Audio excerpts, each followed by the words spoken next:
Welcome back, folks. I'm Yvonne Davis, author, astrologer, and life transformation coach. And today is Monday, June 29th, 2020. And I am going to pull up the chart right away because we've got some pretty intense stuff going on right now.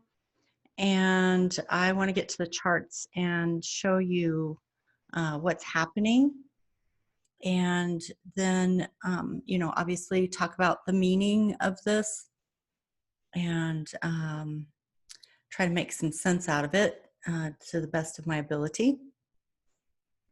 There's so much happening right now astrologically that I've been thinking I probably need to make a video every single day if I'm able to, because it's literally changing day by day. And the energy is building. It's incredibly powerful even right now today, but on June 29th. But it's like the energy is building. So you may be seeing things happening in your life right now that are a manifestation of this energy, or in the world, like in our nation or in the world. But keep in mind that if you're not seeing anything showing up yet, the energy is building. It's building toward the full moon eclipse on July 4th. And I think it's going to be quite explosive, which I talked about in recent videos that I've made. But I feel like this is so important that I need to talk about it some more. So today's video is called Planets of Power. And I'm going to talk about specifically 4 things in this chart. I've got it laid against the United States Declaration of Independence signing chart. And I'll really quickly at the end, I'll lay it on top of Donald Trump's chart as well. But I have a lot more to say about this. So this video would get way too long if I go on and on and on. So I'm going to try to make videos every day if I'm able to, as we move through this incredibly intense energy. So the first thing I want to talk about has to do with the Jupiter-Pluto conjunction. And this has been one of the most important alignments because, first of all, astrologers were talking for a long time about the Pluto-Saturn conjunction, which was only exact one time. And that hasn't happened since 500 years ago. Jupiter-Saturn conjunction in Capricorn. Okay, the last time it happened coincided with Martin Luther nailing his theses to the church door in protest. And that was the beginning of what's known as the Protestant Reformation, or I think it's useful just to call it the Reformation because of the energy. It was the energy of Reformation. So this is why it's so exciting right now to be in this time. But what's even more fascinating is that a Jupiter-Pluto Saturn conjunction in Capricorn has not happened for 2,000 years. I mean, it's phenomenal. I really cannot, I cannot state how unbelievably profound this is. So this time that we are living in right now. And it's historic. The time that we're living in right now will go down in history. And we haven't even seen the beginning, okay? We're actually now moving into the second half of 2020, which will be the more difficult half, I think. The eclipses of June 5th were definitely difficult and kind of, in a way, kicked it off because I think that they were the culmination of the energy that had been building from everything that was happening so far since the December 26 eclipse.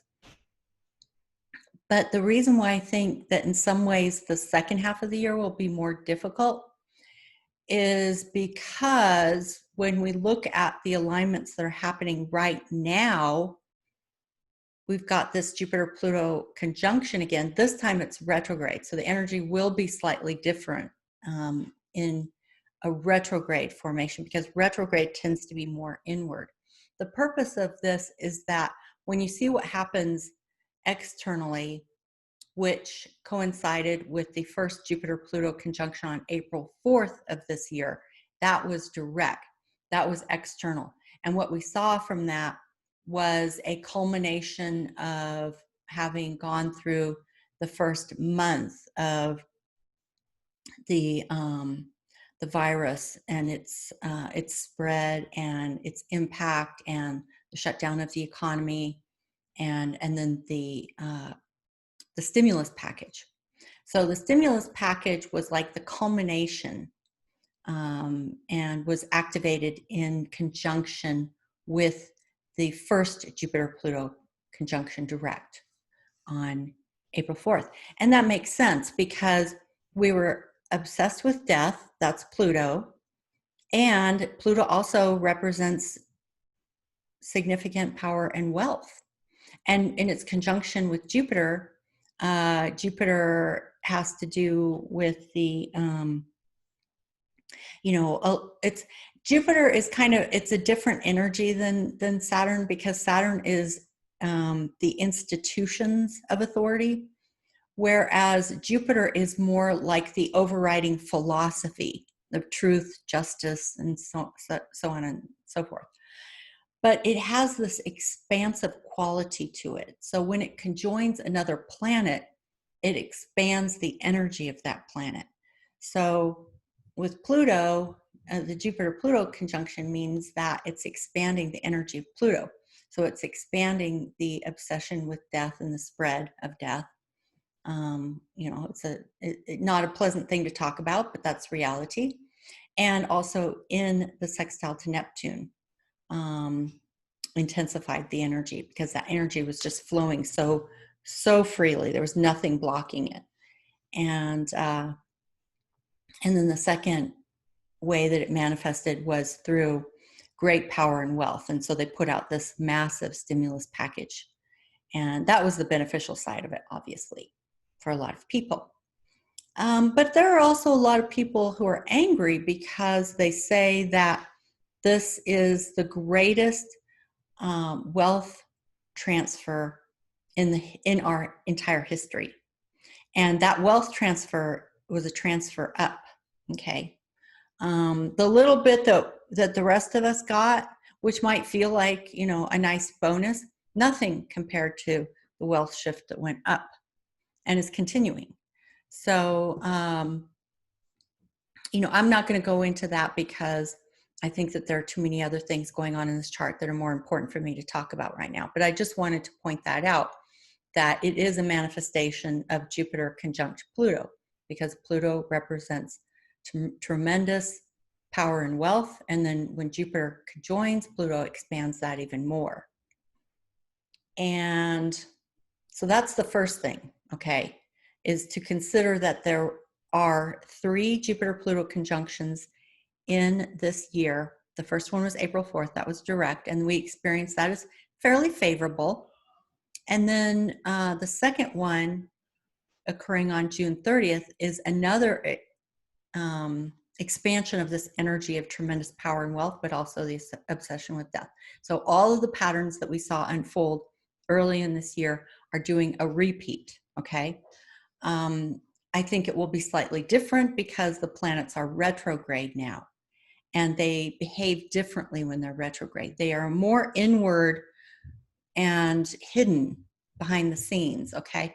Because what they're calling us to do is to look more deeply at what is the meaning of this experience? Why is this happening to us on planet Earth? And if we just go into blame, we miss the benefit of living on planet Earth as human beings under these alignments. The universe is not here to torture us. It is a school. And so when you show up to school and you get your curriculum and the teacher hands it down to you, it doesn't always mean you enjoy it, but you understand why you're there. And when people just don't understand why this is happening and they just see it as being tortured and they just focus on the blame, why are you doing this to me? Why is this happening? And just completely focus on blame, they don't really get any benefit from being in school. And so that's a sad thing, you know. Why would you show up here and you know, not not learn the lessons in the curriculum? I mean, that would be like going to university, which is pretty damn expensive these days, and sitting in class for 4 years and then walking out there not having learned a thing and just wondered why were they torturing me the whole time? Well, what good would that do? So if you can understand that this is a school and this is the curriculum, then the way to benefit from it is to show up for whatever lessons are meant to be learned. And you know, it's not about being perfect. um, you know, I've failed a few exams in my life.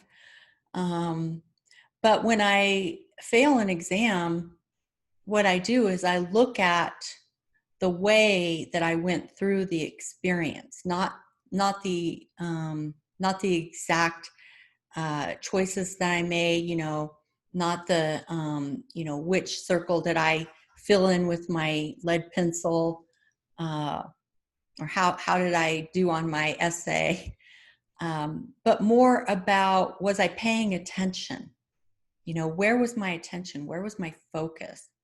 Um, and can I improve that? You know, and can I try to be more present for my lessons? When I come to class, can I try to be more present and focused and pay attention to what's happening? And understand the lessons, because a lot of times the lessons are packaged in something that is actually intended to trick you. Now, that may sound very strange, but it's true. Often the way that we experience the lessons they come in a trickster package. So consider that Mercury is actually retrograde now, conjunct the sun, and I'm going to talk about that too. This was the first one I wanted to talk about, was the Jupiter-Pluto conjunction, what that means. And it's all about power, okay? Not power external. Yes, we do see power external, but this isn't what the lesson is about. The lesson is about internal power. And you can't find internal power through the giving away of power to something external. That's a hard lesson to learn. So that's the lesson we're under right now, is can we empower ourselves, or do we give power away to circumstances external to us? And I'll tell you what, there's probably no one who's going to get 100% on this exam. And my attitude is, if you expect that of yourself, you're just beating yourself up. So let's just be okay with the fact that we're not going to get 100% on this exam. And it's not really about getting 100%. It's about getting your exam back, seeing your grade, in a sense, just to go on with this metaphor, and to say, what could I have done better? Can I go back and study harder? Can I go back and you know, practice? Can I go back and go into class and pay more attention and be more focused and think more deeply about the lessons and how they're being presented? Because again, they may be presented in a trickster form. And that's the hardest thing, is to see beyond the trickster form to the lesson inside that package. And you know, I can't say how that's going to manifest for every single person out there who's watching this video. I'm just saying that that's the nature of being on planet Earth in this school, okay? And so so that's what the retrograde does, is it has us go back and reconsider everything that happened since the beginning of this year, basically. And all the things that have unfolded, and maybe there's some incident in particular that was unusually difficult that needs to be integrated.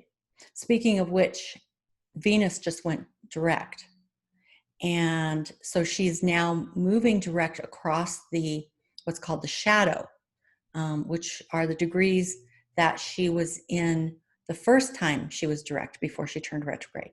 So now she's crossing it over again for the final time.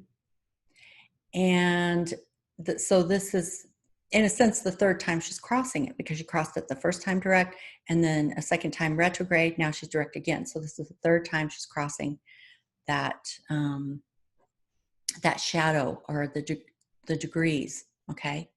From 5 degrees of Gemini to, I think it was 20, or it was either 20 or 21 degrees, because I know it was squaring Neptune and conjoining Mars. I think it was probably 20 degrees.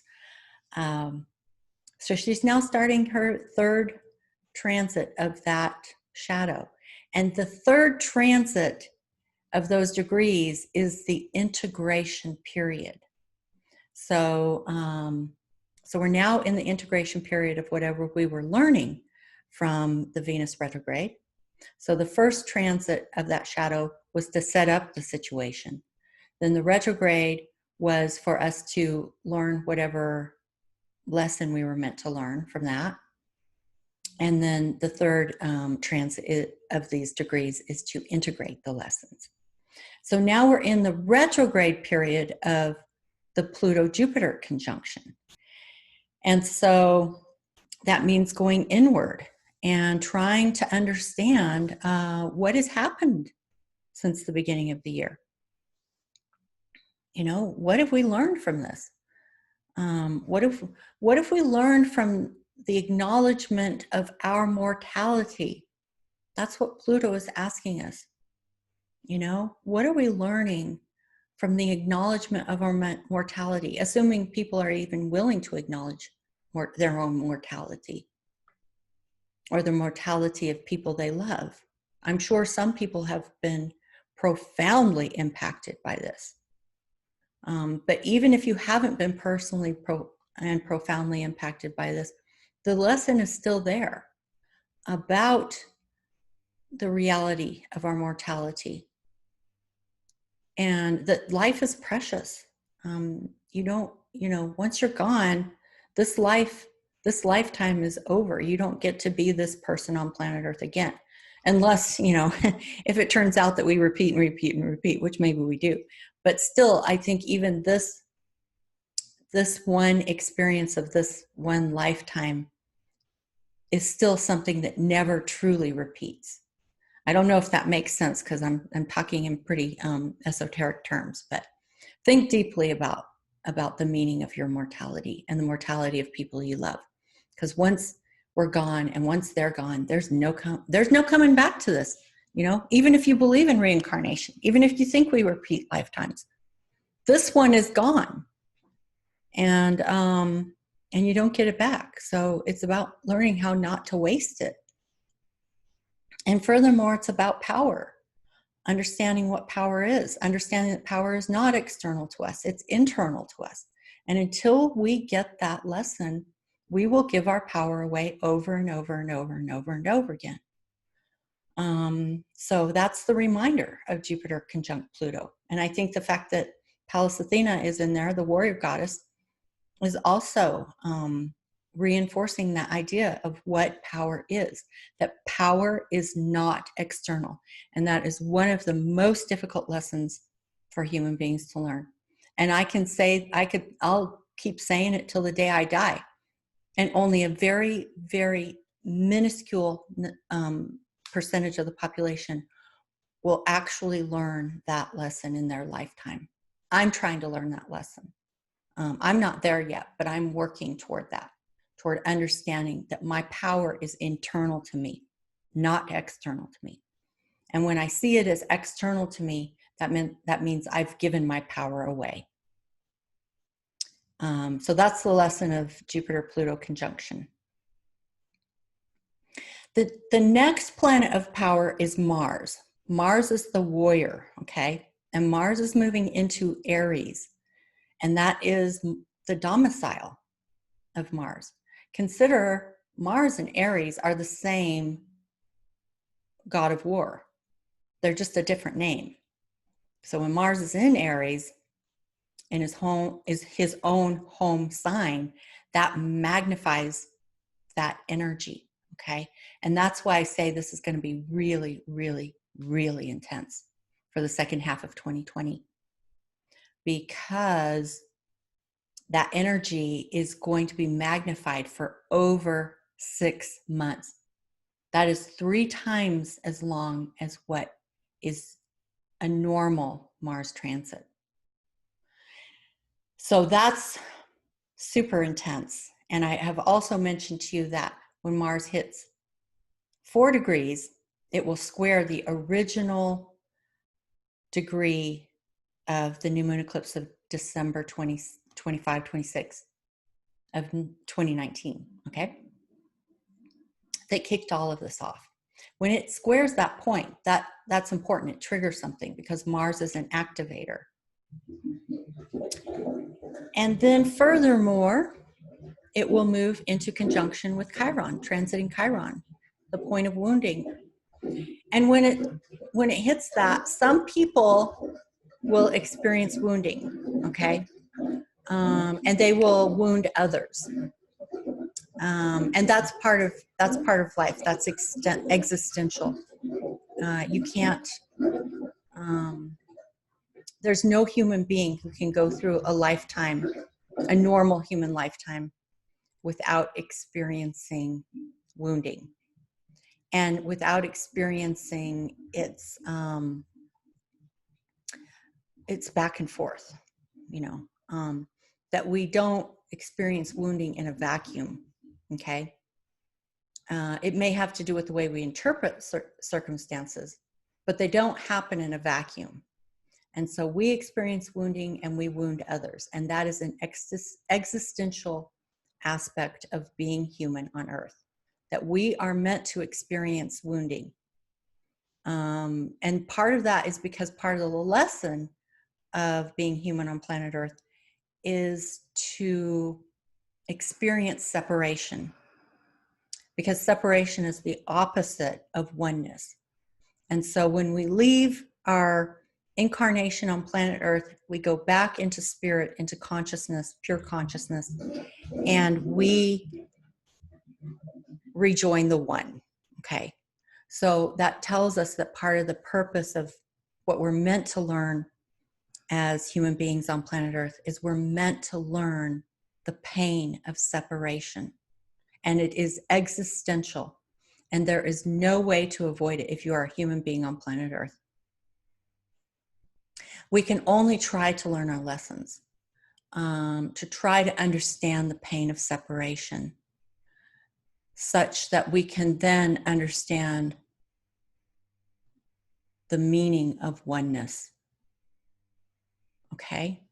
So, so when Mars hits that Chiron, there's going to be a lot of wounding going on, and a lot in both directions. Okay? Now, those of us who try to be, try to learn these lessons, try to develop our consciousness, will try to move into the healing aspect of Chiron, to take our own wounds and to use that to heal, to become healers. But, I don't think that it's possible for anyone to say when you have shifted completely out of the wounding into the healing. It's, I'm not even going to attempt to say when that happens. So I'll just say that that's the meaning of the Mars-Chiron conjunction, which will happen relatively soon, because by the time we reach the July 4th eclipse, Mars is going to be pretty close to Chiron and in square to that original eclipse point at 4 degrees of Capricorn on December 26th. So, and again, that original eclipse point on December 26th relates to the moment that the first case of the virus was identified in the United States, which happened in Seattle. So all of these things are tied together. You know, like I often use the metaphor of ticking off the dominoes. You know, one gets clicked off and then it goes click, click, click, click, click, click, click, click, click. And so it's all part of the pattern. And so that's going to be important part of it. The fact that Mars will be in Aries for 6 months, and the fact that it will conjoin the transiting Chiron, and then it will conjoin the natal Chiron, which is also at 20 degrees, which just happened to be the degree of the January 10th, 2020 eclipse. Okay? This is all synchronistic. And so that's the second planet of power, is Mars. And Mars will be extremely intense for the rest of the year. And so we got to work with that Mars energy. And the Mars energy is a warrior energy, which means it is warlike, it is violent, it is raging, and all of us have the capacity within us to be violent. We all have the capacity within us to be angry, to rage at the world, to feel outrage, even in its, you know, minor, maybe more tamped down manifestations like annoyance, irritation, contempt. But we have to work with this energy in all of its flavors, because it's not about, you know, whether or not you are a person who would go out and smash a window or set a police station on fire or whatever. You know, it's not about that, or, you know, even cause bodily harm to someone. It's not so much about that as it is about how we work with that energy in ourselves, how we transmute it and integrate it such that it can be used to motivate us toward creativity, because that's its purpose, in its most benevolent form, in its light side. But if we have not transmuted that and integrated that energy, transmuting means that we turn our wounds into the golden light of power. So if we have wounds in us, it's going to get triggered by Mars. So if you're getting triggered, you know you have wounds in you, okay? We all have wounds in us. And the key is to work on integration. And I'm talking a little bit about it today in this video, but I'm going to do another video called Planets of Power, an extended version for my patrons. So if you're interested in seeing that or joining us, feel free to come on over to my Patreon channel and check it out. Okay, so the third one is Black Moon Lilith. Black Moon Lilith isn't actually a physical body. It's just a point, a mathematical point, which is the apogee of the moon. But it has important symbolism. It does represent the shadow, and it does represent the energy of Lilith. And so if you want to understand what that energy is, you can do some research on the mythology of Lilith. And Lilith was also raging. What's interesting about this is that it just happens to be at the point of fixed star algol. And this is sidereal, okay? I don't normally use sidereal astrology, but I think this is worth mentioning. Sidereal means that there are two basic kinds of astrology. There's what I use, which is the Western esoteric astrology, and then there's sidereal astrology, which is slightly different, has a slightly different degree because of the precession and how the planets and stars are aligned up in the sky. And so using Western esoteric astrology, algol is at 26 degrees of Taurus. But using sidereal astrology, it's at 2 degrees of Taurus. So I think this is really important to consider. I think this is synchronistic. It's not random, okay? And so we've talked about the Pluto-Jupiter conjunction. We've talked about Mars. This energy is sort of similar. I'm going to take you to a description of that real quick here. Okay. All right, so let me pull up the description of Algol, and this will help with understanding. So it's a fixed star. Again, I don't usually work with fixed stars, and I don't usually work with sidereal astrology, but this feels really, really important. It's very synchronistic. So in astrology, Algol is one of the most important, it's a fixed star, but it's one of the most unfortunate stars. Ptolemy referred to it as the Gorgon of Perseus and associated it with the death by decapitation, mirroring the myth of the hero Perseus's victory over the snake-headed Gorgon Medusa. So this is really important, okay? It relates to the mythology of Medusa. Historically, it has received a strong association with violence across a wide variety of cultures. Medieval Arabic commanders tried to ensure that no important battle began while the light of Algol was weak.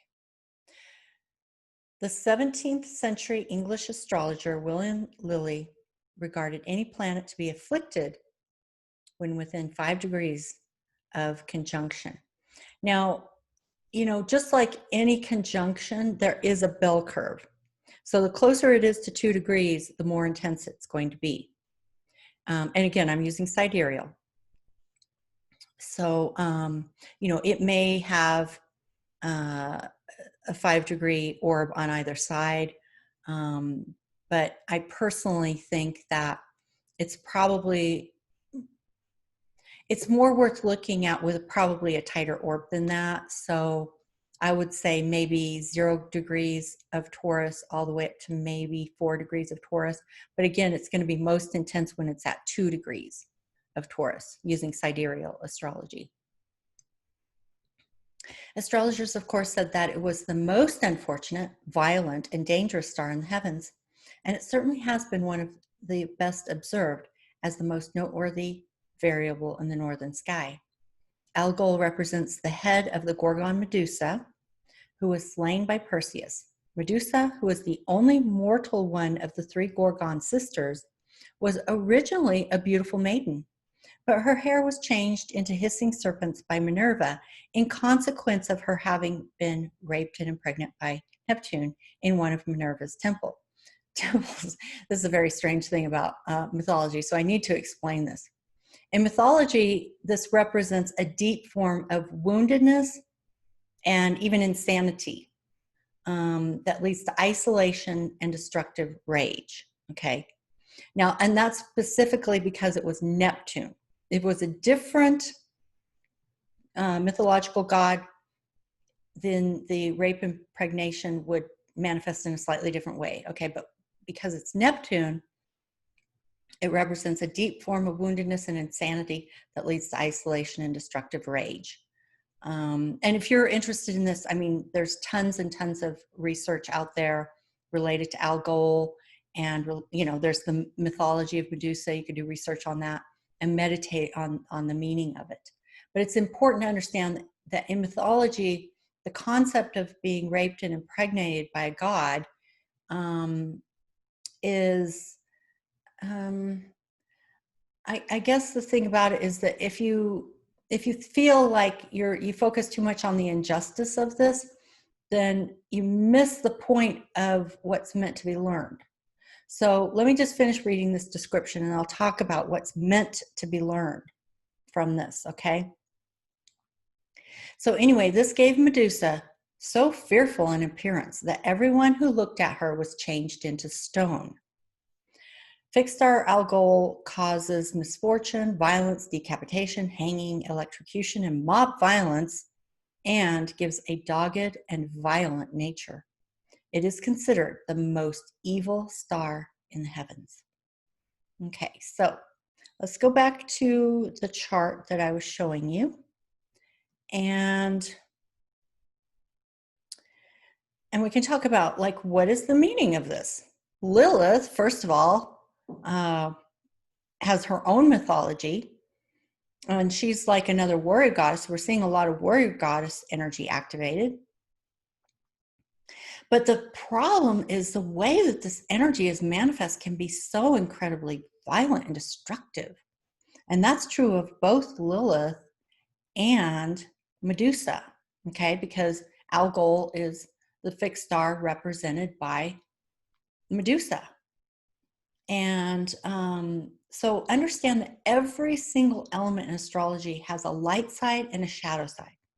And usually it's the shadow side that's going to manifest first. So we'll see the shadow side of Lilith, which can be extremely violent and destructive. I mean, it is an energy, a raging, violent energy. And it is conjunct Algol, which is representative of Medusa, which is also this expression of this absolute rage. It's a rage that comes out of injustice, you know, because of an event that occurred in this young woman's life that was inflicted upon her. She didn't have, well, on one hand, you could say she didn't have a choice. It wasn't her fault. You know, that's true. But the problem is that if a person isn't willing to integrate and own their experience, then will be forever a deep wound that is never healed. And so the meaning of this is not to rage at the injustice, but rather to own it and be empowered by it through the transformation and the transmutation of that wound. There is power in the transmutation of that wound if a person is willing to own it and work with it, okay? And there are a lot of people out there who are not willing to do that. They will simply rage at the world to the point where they cause incredible violence in the world, incredible pain in the world. And like I said, it is existential to all of us. That's what I was saying about Chiron. And this is true as well. Pain and wounding is existential to every single human being on this planet. And most pain and wounding is certainly not something that the person or the child asks for. But understand that the way to work with this and transmute it into power is to own it, which means to take responsibility for the karma that you signed up for before you entered this incarnation. And there are many people who can hear that and totally understand what that means and see how incredibly empowering that is. There are other people who will get even more enraged by me saying that. They will say things like, how dare you? How dare you say that? That's the rage of this Lilith conjunction to Algol. That rage that says, how dare you say that? And then we'll go on and on and on, wielding a sword that is constantly decapitating people. It's committing violence all over the place. But it can be turned into the light side. Once that energy is transmuted, it can turn into, the wounding can turn into power. And what that means is for Lilith, it means to acknowledge one's own power and also to recognize that everyone is imperfect and not expect people to be perfect, but to acknowledge one's own imperfections and the imperfections of others, and to also see that this is all existential, okay? The imperfection of the human being, of self and others, is existential. And to work to empower oneself, okay? When we do that, that's when we find true power, is when we empower ourselves, not by screaming at and blaming externals, but by taking that power internal to us, transmuting our wounds into power. And you know that you've done that when you stop raging at the world. And again, that takes us back to Mars. Mars is going to show us our own anger, our own rage, whatever flavor it happens to be. There's an entire spectrum everywhere from minor annoyance and irritation to contempt to anger, frustration, rage, outrage, to even violence, like murderous violence. So wherever we happen to be on that spectrum, that's our woundedness to work with. That's what Mars in Aries will show us. And we have the opportunity to do that transmutation of the energy of Lilith and Algol, okay? And I know this is going to go over some people's heads, and maybe I shouldn't even be talking about this in this video, but I think that this information is so valuable that you at least deserve to be able to be exposed to it. And if you want to understand it better, like I said, you can come on over to my Patreon channel where I will go more in depth into this in a extended version of the planets of power. And that also means that you will be able to receive invitations to the group Zoom sessions where we have immediate discussion, group discussion, okay, around these topics. And the last one that I wanted to touch on was the fact that the sun, which as you can see is conjunct Mercury and Mercury's moving, they're moving closer together, okay, because the sun is moving in this direction toward 9 degrees and Mercury is moving retrograde toward 9 degrees. So they're moving toward an exact conjunction, but this is close enough. And that is squaring Chiron. And for the United States, it's in the 8th house of deep psychological transformation. So the square is also activating the Chiron, the wounding, and giving us an opportunity always, always, always for healing, okay? It's not for the purpose of torturing us, although it sometimes feels that way.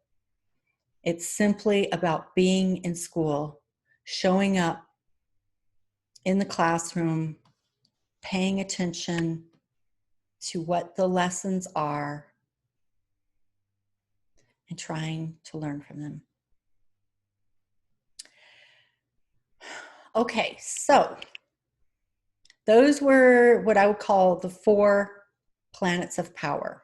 The Pluto-Jupiter conjunction, which basically tonight, as I'm making and posting this video, it will become exact for the 2nd time. This time it's retrograde.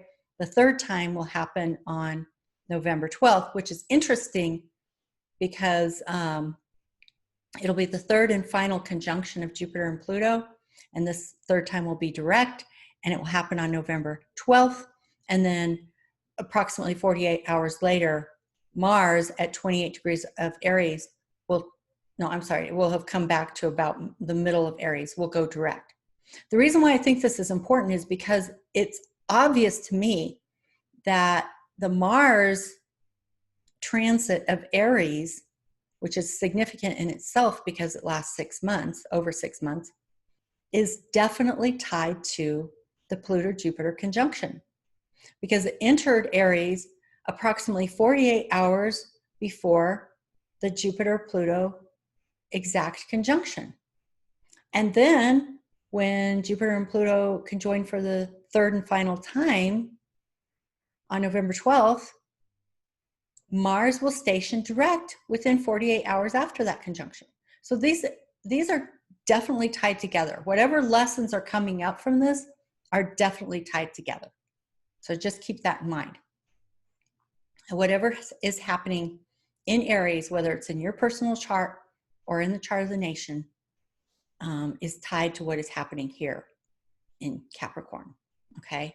Now remember, Aries is the warrior god energy, and Capricorn is, in a sense, the establishment, okay? And that's in your personal life too, because Capricorn represents the way that we work toward achieving our goals and establishing them in a manifestation, a physical material manifestation that's like institutionalizing them.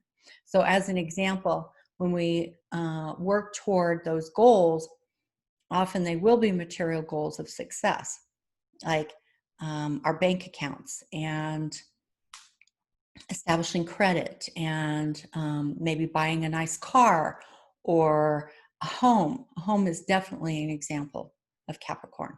Or our career, being successful in our career, taking on more responsibility, but also being acknowledged for that success and responsibility, okay? These are the ways that we establish it in a material form. That's what Capricorn does. But it's also representative of established institutions, such as institutions of government, banking and finance, all of these things. And Mars, the warrior, is squaring off against that. So it's going to take place within us in our personal lives and external to us in the nation and in the world as a whole. So those were the two that we discussed. And then the third one is Lilith on the sidereal degree of Algol, the fixed star. And I did touch on also the fact that Venus is now direct and was taking us into the integration phase, which we'll talk about more in another video. And then finally, the Sun conjunction to Mercury retrograde square to Chiron. Okay, so there's a lot of really, really important stuff getting activated. And this is happening just prior to two more extremely important astrological events, which I will come back and talk about some more, which is Saturn moving into the 29th degree of Capricorn, which is going to activate another, as I said, probably another stock market crash that will look somewhat similar to what happened in March. So again, I'm not saying it's going to happen exactly the day that Saturn moves in, which is July 1st, but it will happen sometime over the course of July, just like it happened over the course of March. And so I'll come back and make another video about that. And then finally, the full moon eclipse on July 4th. And I'll probably make another video on that too. But I'm sure that this has already been extremely long.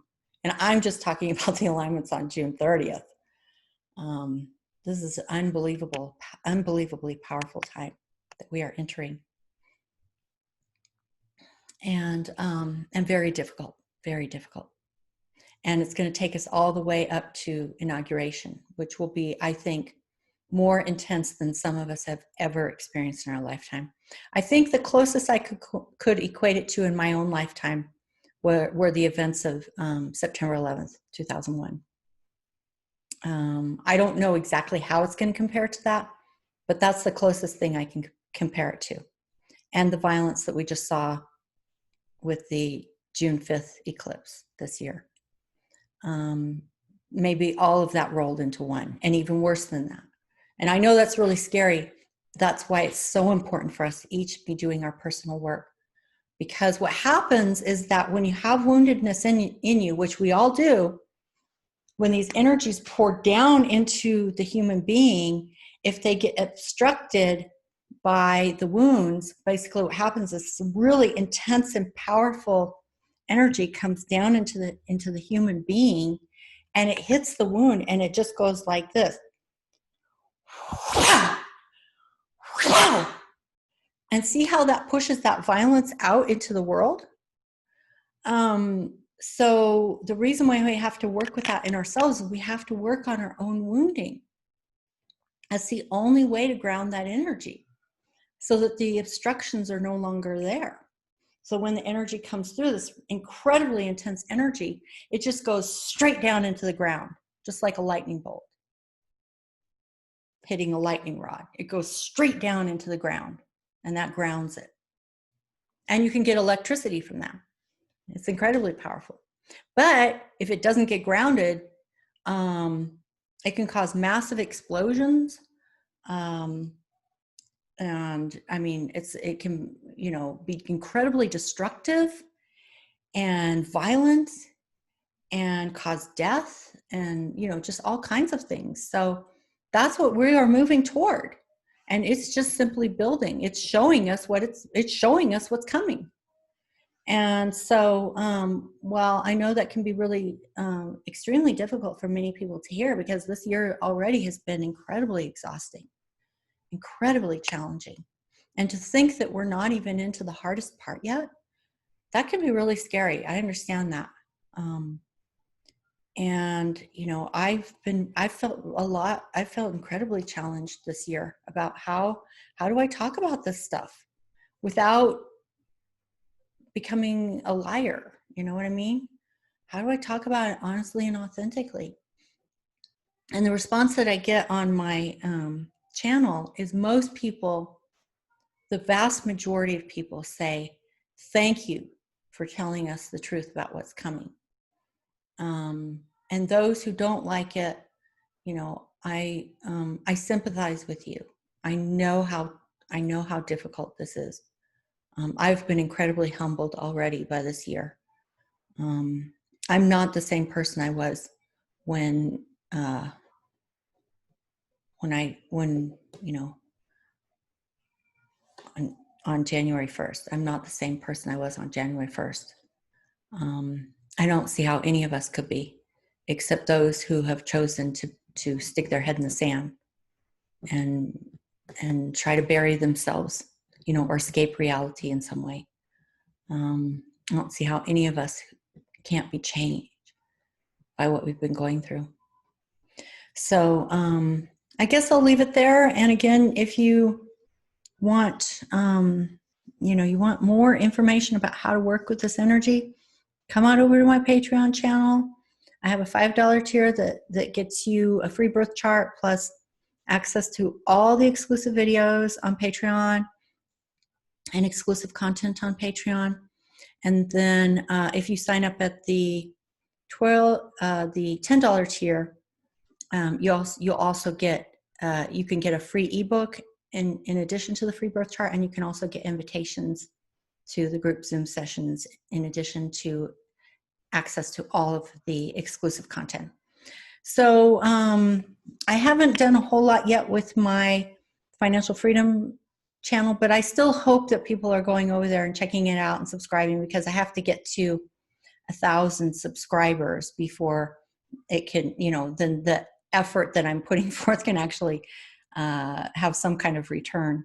So, but I want you to know I haven't abandoned that channel. I'm just, I've been focusing more on this channel and my Patreon channel. So I think that's about it for now. If you're new to this channel and haven't yet subscribed, I hope you will subscribe. And if you need a reading, check out the description box below, and you'll find a link to my website where you can sign up for a reading. So that's it for today, and I will see you again in the next video. Take care. Bye-bye.